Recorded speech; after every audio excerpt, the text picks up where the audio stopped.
Hello, it's Mr. Downs here, and today I am going to be showing you what a kenning is, and we're going to have a go at writing our own.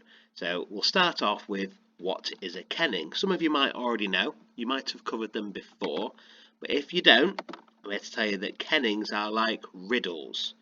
So they describe something without ever saying what it is. They're some of my favourite poems. So read these phrases out loud. What could they be describing? Lip licking, chin dripping, flake holding, tongue freezing, cone filling, sauce swirling. What on earth could they be describing? Have a think. Now, you would be absolutely correct if you guessed that it was an ice cream. So these are all clues to lead us towards an ice cream. They describe all sorts of different things about them. How about these ones then? Tail wagger, ball catcher, door scratcher, cat chaser, sofa hogger, face licker. Any idea what this could be? Have a good think.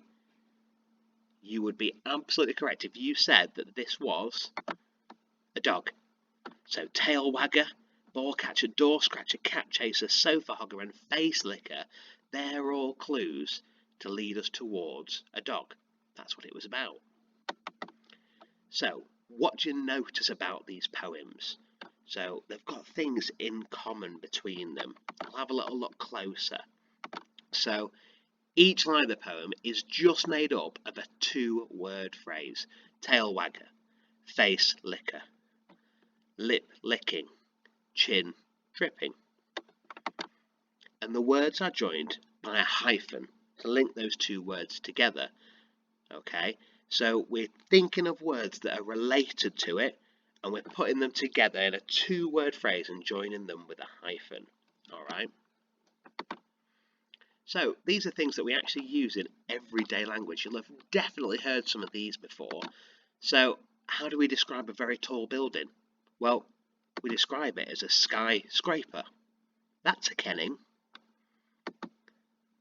There's also some alliteration in there, and it's a really good poetic device that we can use, and that's where words and phrases start with the same letters or same sounds. So we've got an S and an S.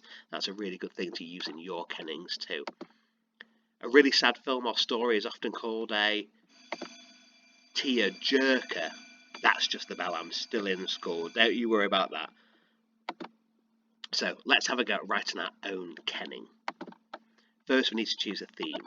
So I'm going to choose a cat. That's the theme that I'm going to write my kenning about. So we brainstorm lots of words or phrases that we can associate with a cat. So you can have mice, it drinks milk, it nuzzles, it's got fur, it sleeps a lot, it stalks, it's a hunter, it hates dogs, it rubs ankles, it purrs. There's loads of stuff you can think about for a cat. So now we need to link it with the different things that it would do it with. So I know when it nuzzles, it does that with its nose. I know when it scratches, it does that with its ear. I know when it stalks, it does that at night.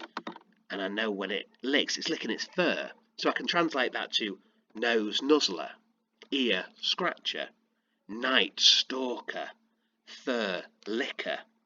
And that would all lead me towards a cat.